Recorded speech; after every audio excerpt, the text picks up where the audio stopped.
Assalamualaikum warahmatullahi wabarakatuh. Di sini saya Sadam Afif akan mempresentasikan bersama teman saya ada Wahyu Adi Luhung Nugroho, ada Farhan Azani, ada Tika Ayu Kuswandari mempresentasikan tentang market risk. Oke, yang pertama tentang risiko pasar.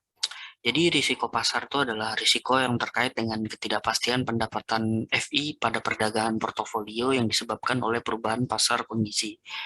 Selanjutnya, risiko pasar dapat didefinisikan sebagai risiko yang terkait dengan ketidakpastian pendapatan LK pada portofolio perdagangannya yang disebabkan oleh perubahan, khususnya perubahan ekstrim di pasar kondisi seperti harga aset, suku bunga, volatilitas pasar, dan pasar likuiditas. Selanjutnya itu risiko pasar adalah inti dari banyak kerugian yang terkait pada krisis keuangan pada akhir tahun 2006 dan paruh pertama 2007. Harga rumah itu ada yang anjlok dan default oleh peminjam hipotek subprime-nya mulai mempengaruhi industri pinjaman hipotek secara keseluruhan serta bagian dari ekonomi. Oke, contoh utama dari kerugian yang terjadi adalah contoh kasusnya itu ada di Bear Stearns. Di musim panas 2007, dua dana dilindungi nilai nilai Bear Stearns menderita kerugian besar terkait risiko pasar atas investasi di pasar hipotek subprime. Kedua dana tersebut mengajukan kebangkrutan pada musim gugur 2007. Nilai pasar Bear Stearns sangat dirugikan dan kerugiannya menjadi hebat pada bulan Maret 2008. JP Morgan Chase dan Federal Reserve turun tangan untuk menyelamatkan bank investasi terbesar kelima di Amerika Serikat sebelum gagal dijual dikit demi sedikit ke berbagai lembaga keuangan. Dari lembaga keuangan, krisis risiko pasar terus berlanjut sepanjang musim panas dan gugur 2008. Pada hari Senin 15 September, Lehman Brothers mengajukan kebangkrutan. Merrill Lynch dibeli oleh Bank Amerika, AIG, yang salah satu perusahaan asuransi terbesar di dunia. Bertemu dengan regulator federal untuk meningkatkan dengan putus asa membutuhkan uang tunai dan Washington Mutual, lembaga tabungan terbesar di Amerika Serikat, diakui oleh JP Morgan Chase. Nah, selanjutnya itu pendapatan dari kegiatan perdagangan semakin menggantikan pendapatan dari tradisional kegiatan FI, simpanan, dan simpan pinjam. Ketidakpastian pendapatan yang dihasilkan atau risiko pasar yang diukur selama periode satu hari atau selama 1 tahun. Sementara regulator bank biasanya memandang aset yang dapat diperdagangkan sebagai aset yang ditahan untuk jangka waktu kurang dari 1 tahun. LK swasta mengambil pandangan jangka pendek. Secara khusus, LK menghadirkan fluktuasi nilai berisiko atau FVAR, aset dan kewajiban akun perdagangan mereka untuk periode sesingkat, terutama jika fluktuasi menimbulkan ancaman bagi solvabilitas mereka. Yang selanjutnya itu table 15.2 Benefit of Market Risk Measurement atau MRM. Yang pertama, informasi manajemen. MRM menyediakan manajemen untuk tentang MRM menyediakan manajemen senior dengan informasi risiko exposure yang diambil oleh pedagang FI. Manajemen kemudian dapat membandingkan exposure ini dengan LK sumber daya modal. Menetapkan batasnya, MRM mempertimbangkan risiko pasar dari portofolio pedagang yang akan mengarah pada penetapan batas posisi yang logis secara ekonomi perdagang di setiap area perdagangan. Oke, selanjutnya akan dipresentasikan oleh Tika.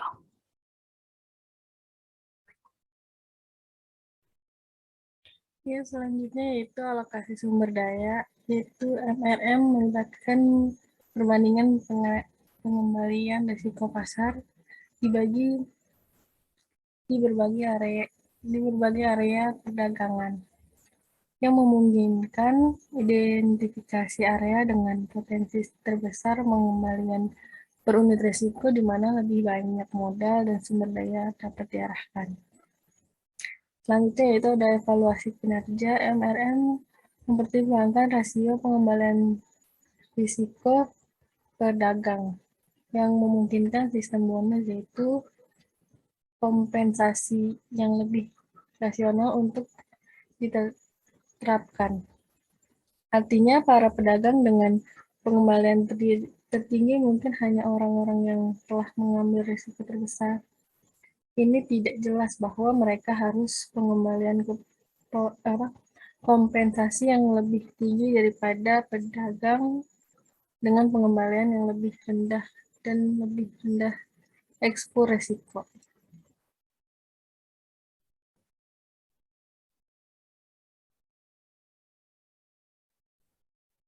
Selanjutnya yaitu peraturan atau regulasi dengan Bank for International Settlement atau disebut BIS dengan General Treasury saat ini mengatur risiko pasar melalui persyaratan modal atau dibahas nanti dalam bab ini.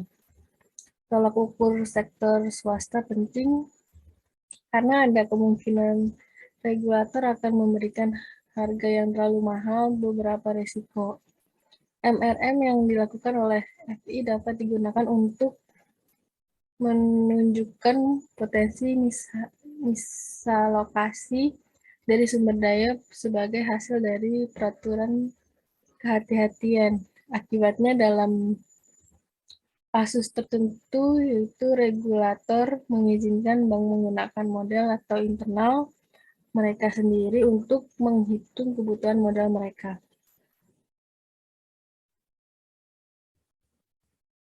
Selanjutnya itu kalkulasi market risk exposure. Bank komersial besar yaitu bank investasi, perusahaan, asuransi, dan reksadana memiliki semua model risiko pasar yang ditimbangkan. Dalam pengembangan model ini, 4 pendekatan utama telah diikuti, yaitu terdiri dari risk matters atau pendekatan varian atau kovarian. Yang kedua, berserah atau simulasi kembali. Yang ketiga, simulasi Monte Carlo dan kekurangan harapan.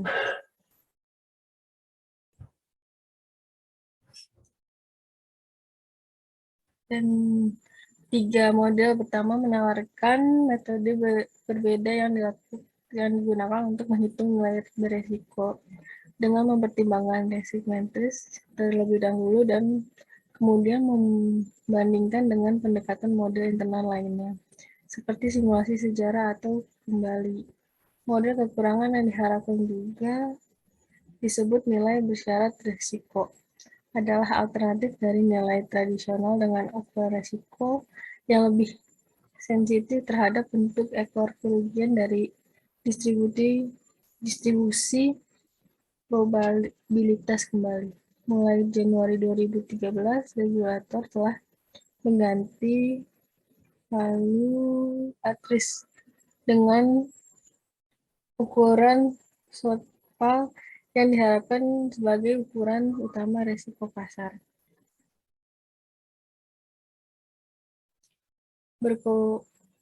Selanjutnya ada risk matrix model, yaitu berkonsentrasi pada pengukuran ekspor risiko pasar dari FI besar lebih dari pengguna pendekatan risk matrix seperti yang akan dibahas nanti. Mengukur ekspor risiko untuk periode lebih lama dari 1 hari, misalnya 5 hari, berada di bawah kondisi tersebut. Asumsi transformasi sederhana dari jumlah ekspor risiko harian. Pada dasarnya, FI prihatin dengan bagaimana mempertahankan ekuitas jika kondisi pasar bergerak negatif besok. Itu adalah resiko pasar sama dengan perkiraan potensi kerugian dalam keadaan yang merugikan.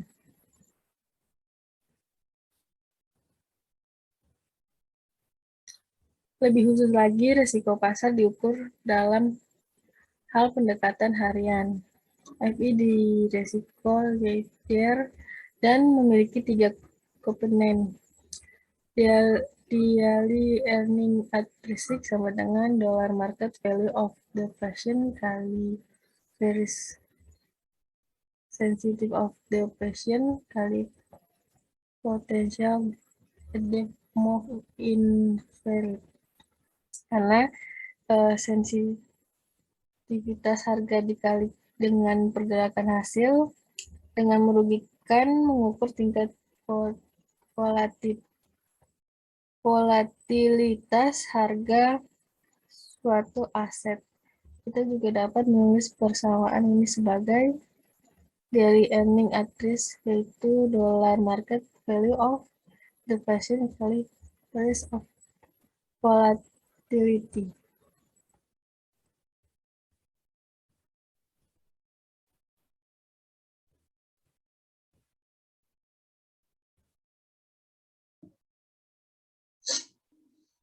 Ya, di sini saya akan melanjutkan presentasi dari teman saya.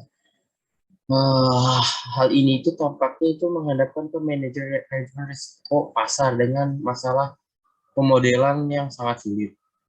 Namun, setidaknya itu ada dua pendekatan nih untuk masalah ini. Yang pertama itu dengan menimbang pengamatan masa lalu di simulasi belakang secara tidak merata, memberikan bobot yang lebih tinggi untuk pengamatan masa lalu yang lebih baru. Yang kedua itu menggunakan simulasi pendekatan Monte Carlo yang menghasilkan pengamatan tambahan dan konsisten dengan pengalaman bersejarah. Pendekatan yang terakhir pada dasarnya sama dengan mensimulasikan atau menciptakan hari perdagangan buatan dan perusahaan First FX. Selanjutnya adalah regulatory model the standard framework. Itu adalah sebuah pengembangan model risiko pasar internal oleh FI seperti JP Morgan Chase sebagai tanggapan atas proposal Bank of International Settlement atau BIS itu pada tahun 1993. Nah, untuk mengukur dan mengatur eksposur risiko pasar bank dengan menggunakan persyaratan modal pada portofolio perdagangan mereka.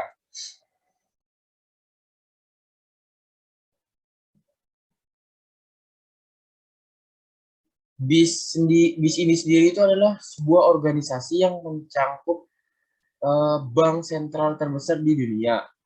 Setelah pemurnian proposal ini selama beberapa tahun lalu, yang terakhir itu pada tahun 2013, BIS ini termasuk ke Federal Reserve.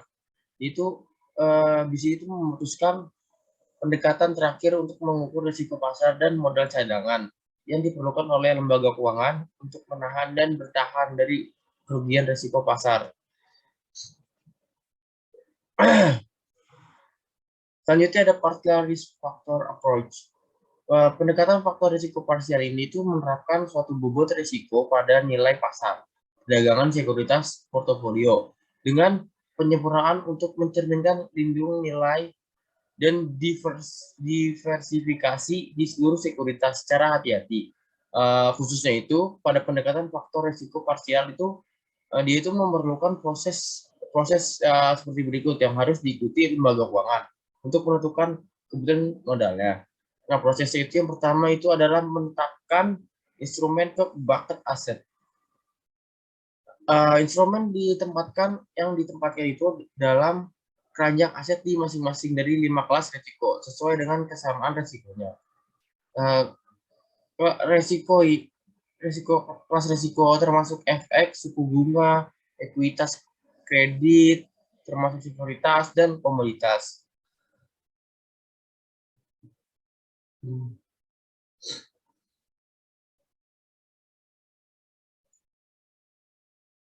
Nah, yang kedua itu adalah menghitung ukuran risiko setiap ember. Ukuran risiko dihitung untuk setiap ember menggunakan formula yang ditentukan regulator berdasarkan perkiraan S. Nilai pasar dari aset setiap ember itu dikalikan dengan bobot risikonya. Bobot risiko telah ditetapkan oleh BIS dan dibedakan berdasarkan kelas aset, yaitu falas, suku bunga, ekuitas, kredit, dan komoditas. exposure resiko untuk setiap ember itu dihitung itu menggunakan persamaan seperti berikut ini. Nah, itu persamaannya yang seperti pada gambar tersebut. Terus di mana MVI itu adalah nilai posisi nasional dalam ekuitas I, dan RWI itu adalah bobot risiko ditugaskan untuk ekuitas I. Dan IJ itu adalah parameternya atau parameter korelasi untuk parameter korelasi antara ekuitas I dan J. Yang ketiga itu adalah agregat ember. Ukuran risiko dari keranjang aset individu ini itu adalah dikumpulkan untuk mendapatkan kebutuhan modal untuk portofolio perdagangan. Rumusnya itu yang digunakan itu seperti yang ada di gambar yang dipresentasikan. Nah, yaitu di mana SB itu sama dengan I dan IBC itu adalah parameter korelasi antara ember B dan C ditentukan oleh regulator. Istilah pertama dalam formula ini itu menggabungkan resiko di seluruh ember tanpa mempertimbangkan diversifikasi lintas ember atau jumlah kuadratnya. Kedua, istilah menyesuaikan untuk korelasi pada arah yang sama antara jenis aset di B dan C, yaitu panjang atau pendek atau pendek. Korelasi telah ditetapkan oleh BIS dan dibedakan berdasarkan kelas asetnya.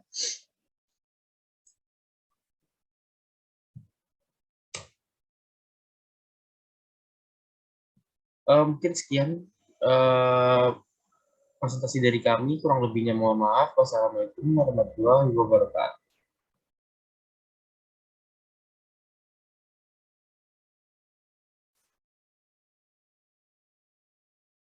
Oke, selanjutnya itu ada berkonsentrasi pada bagian model risk matrix, menghitung penghasilan harian yang beresiko di 3 area perdagangan, pendapatan tetap, valuta asing, FX, dan ekuitas, dan kemudian tentang bagaimana memperkirakan resiko agregat dari seluruh portofolio perdagangan untuk memenuhi FI tujuan manajer dari ukuran exposure dolar agregat tunggal di seluruh bank pada hari tertentu. Nah, selanjutnya itu kita ada the market risk of fixed income security. Misalkan FI memiliki posisi nilai pasar $1 juta dolar dalam obligasi tanpa kupon sekitar 7 tahun hingga jatuh tempo dengan nominal $1.631.483. Imbalan hasil obligasi ini adalah 7.243% per tahun. 3 obligasi ini dimiliki sebagai bagian dari portofolio perdagangan. Dengan demikian, dolar market value of possession-nya sama dengan $1 miliar.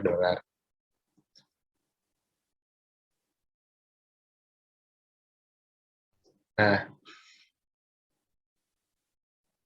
di sini tuh kita ada manajer FI ingin mengetahui potensi exposure yang harus dihadapi oleh FI berharga bergerak melawan FI sebagai akibat dari pergerakan pasar yang merugikan atau cukup buruk pada hari berikutnya. Beberapa FI akan kehilangan tergantung pada volatilitas harga obligasi. Dari model durasi bab 9 kita tahu bahwa daily price volatility sama dengan price sensitive to small change in yield kali adverse daily yield move sama dengan MD times adverse daily yield move. Nah, the modified duration MD of this bond is MD sama dengan D bagi 1 plus R 7 bagi 1,0724 sama dengan 6.524. Mengingat imbal hasil obligasi adalah R sama dengan 7.243%, untuk memperkirakan volatilitas harga kalikan MD obligasi dengan pergerakan imbalan hasil harian yang merugikan yang diharapkan. Equity. Nah, banyak hal LK besar juga yang mengambil posisi ketidakadilan seperti yang diketahui dari ibu kota aset pricing model CAMP. Ada dua jenis risiko terhadap posisi ekuitas dalam suatu saham individu. Beta risiko sistematis tidak dapat diverifikasi yang mencerminkan pergerakan bersama pengembalian atas saham tertentu dengan pengembalian di pasar portofolio. Total risk sama dengan system risk plus unsystematic risk. Resiko sistematik mencerminkan pergerakan bersama saham itu dengan portofolio dasar dicerminkan oleh beta saham atau BI, beta I, dan volitas portofolio pasar atau OMT. Sedangkan resiko tidak sistematif spesifik untuk perusahaan itu sendiri adalah EIT. Dalam portofolio yang sangat terverifikasi dengan baik, resiko tidak sistematis dapat diverifikasi secara luas, yaitu akan sama dengan 0, meninggalkan resiko pasar sistematis tidak dapat diverifikasi. Historic back simulator approach. Kritik utama dari risk matrix adalah kebutuhan untuk mengasumsi distribusi asimetris normal untuk semua pengembalian aset 19 jelas. Untuk beberapa aset seperti opsi dan jangka pendek surat berharga obligasi. Nah, hal ini sangat dipertanyakan. Misalkan investor paling bisa rugi jika membeli opsi panggilan pada ekuitas adalah premi panggilan, namun potensi pengembalian keuntungan investor tidak terbatas. Dalam arti statistik, pengembalian pada opsi panggilan tidak normal karena menunjukkan kemiringan positif. Nah, the historic back simulation model versus risk metric, salah satu manfaat nyata dari pendekatan historis ini atau simulasi kembali adalah ketika tidak perlu menghitung deviasi standar dan kolerasi atau mengasumsi distribusi normal untuk mengembalikan aset. Untuk menghitung angka risiko portofolio dari baris 9 tebal 15 sampai 6.23, keuntungan kedua adalah ia secara langsung memberikan nomor skenario terburuk di misalnya kerugian $119. Lihat langkah kelima risk matrix karena mengasumsikan pengembalian aset terdistribusi secara normal, bahwa pengembalian dapat mencapai plus dan minus tak terhingga, tidak memberikan nomor skenario kasus terburuk seperti itu.